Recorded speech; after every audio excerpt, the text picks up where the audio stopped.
Olá, queridos amigos, amados irmãos.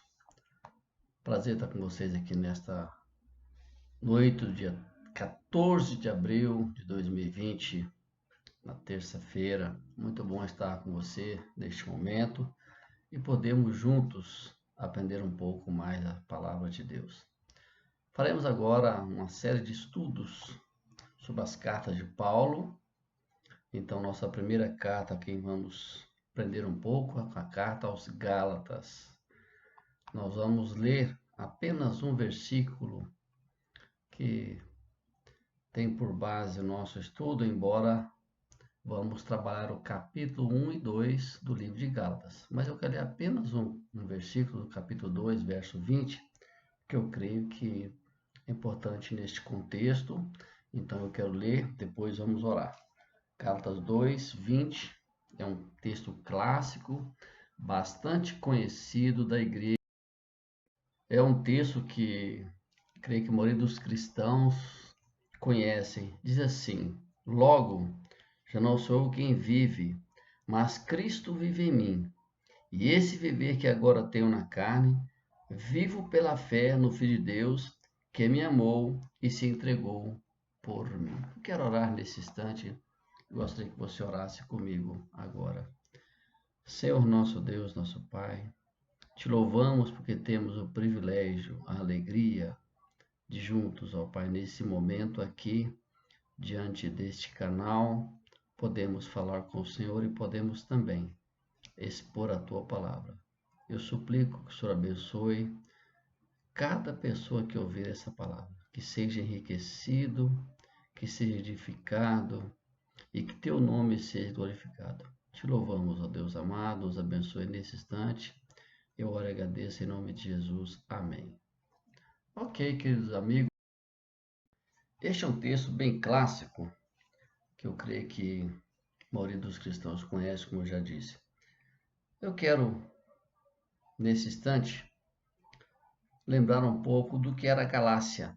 A Galácia era uma região que alcançava uma grande área da antiga Ásia Menor, hoje conhecida como a parte da Turquia, tão conhecida Turquia.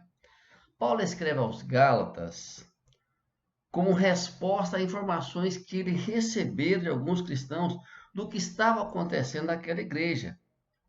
Muitos crentes estavam sendo influenciados, estavam se desviando do verdadeiro evangelho, do evangelho que Paulo pregara, do evangelho que Paulo vinha ensinando.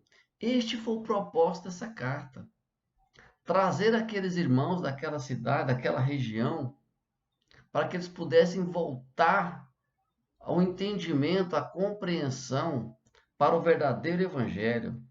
A carta, portanto, amados amigos e queridos irmãos, teve como objetivo praticamente redirecionar os crentes para o Evangelho de Jesus, para o verdadeiro Evangelho, a qual eles haviam recebido e foram fortalecidos. Mas, naquele momento, havia algumas pessoas infiltradas no meio da igreja, trazendo outro Evangelho, Paulo chama de outro Evangelho, e abandonando a autoridade. E eles também jogaram uma questão muito complicada, muito difícil, que foi questionar a autoridade apostólica de Paulo. Então, Paulo tem também esse propósito de esclarecer essa questão muito importante. Nós percebemos hoje, queridos, que muitas igrejas, infelizmente, têm dentro do seu corpo pessoas que são ovelhas vestidas de lobo, infiltradas para trazer um outro evangelho que não é o evangelho de Cristo, que traz confusão, que traz divisão e que traz problemas sérios para a vida da igreja. Por isso essa carta de Paulo às Gálatas é muito importante, dentro do nosso contexto hoje, do que estamos vivendo. Primeira coisa que queremos aqui aprender é que a experiência de Cristo viver em nós é a base do verdadeiro evangelho. Gálatas 1, 6 a 9 diz assim, eu quero ler nesse instante com você. Estou admirado que estejais vos desviando tão depressa daquele que vos chamou pela graça de Cristo para outro evangelho, que de fato não é outro evangelho, senão que alguns vos perturbam e querem perverter o evangelho de Cristo. Mas ainda que nós mesmos ou um anjo vos pregue um evangelho diferente do que já vos temos pregado, seja maldito. Conforme disse antes, digo outra vez agora, se alguém vos pregar um evangelho diferente daquele que já recebeste, seja maldito. Sabe qual é a palavra que Paulo usa aqui? A palavra no original grego é anátema. É mais do que maldito, é amaldiçoado. É interessante isso, né, amados irmãos? O que nos causa admiração, nos causa espanto hoje, é ver gente convertida, conhece a palavra, ficar buscando as novidades, coisas diferentes que muitas igrejas trazem, que na verdade não são novidades, não são. Eles estão querendo trazer os ritos, os costumes judaicos para dentro da igreja. E Paulo combate isso. Eles estão buscando um outro evangelho. Eles estão criando um adendo a este evangelho. Estão introduzindo coisas que não têm nada a ver com o evangelho de Cristo. Amados, nós percebemos que estas coisas aconteceram, mas voltaram a acontecer. Nós temos que estar alertas quanto a essas coisas. Era um evangelho diferente daquele evangelho que Paulo pregou. O que nós temos visto hoje? Também estamos vendo um outro evangelho. Um evangelho que não está de acordo com os ensinos de Jesus. É um evangelho diferente. É preciso ter muito cuidado para não vivermos tempos de muito acréscimo ao evangelho, que desqualifica o verdadeiro evangelho, ao qual Jesus deixa de ser o centro. O evangelho deixa de ser cristocêntrico, que passa a ser antropocêntrico e passa também a dar ouvidos a coisas que não pertencem ao evangelho de Cristo.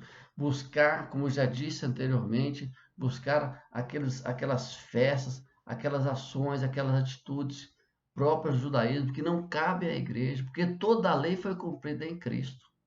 Então não há menor necessidade, não há menor condição de querer juntar essas coisas. A lei é importante, fundamental, mas a graça está acima da lei.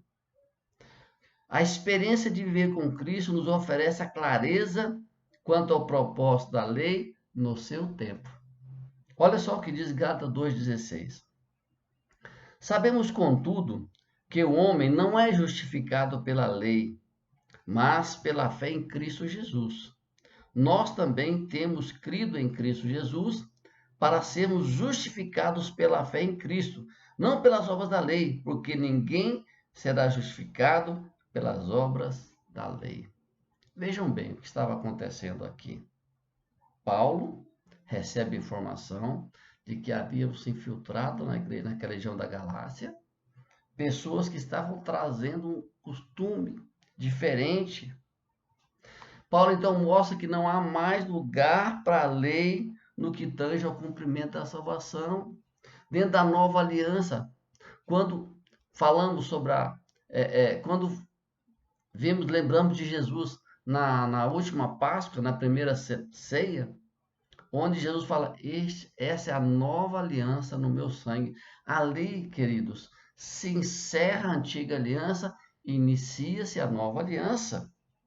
Essa aliança feita no sangue de Cristo. E substituir a graça pela lei, amados irmãos, é substituir o pecado por algo que não pode ser perdoado. Porque a lei não tem capacidade de perdoar o pecado.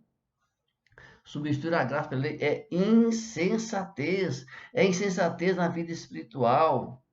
Ela é gerada por algo que não pode completar, pelos rituais do judaísmo não podem perdoar os pecados. Ao contrário, o que se pensa que cumprir a lei não se pode haver perdão de pecado, porque Jesus é o Cordeiro de Deus que tira o pecado do mundo.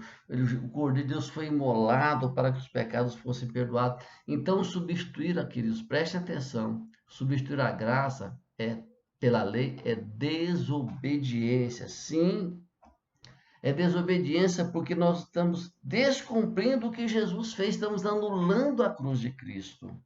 Nós não podemos, em hipótese alguma, anular a cruz de Cristo. A antiga aliança feita com Abraão, ela vigorou até Jesus, porque Jesus é filho de Abraão. E agora se inicia a nova aliança. A lei não pode justificar ninguém. O que é justiça? O que é justiça é a fé, o que justifica, desculpe, é a fé em Cristo. Isso sim.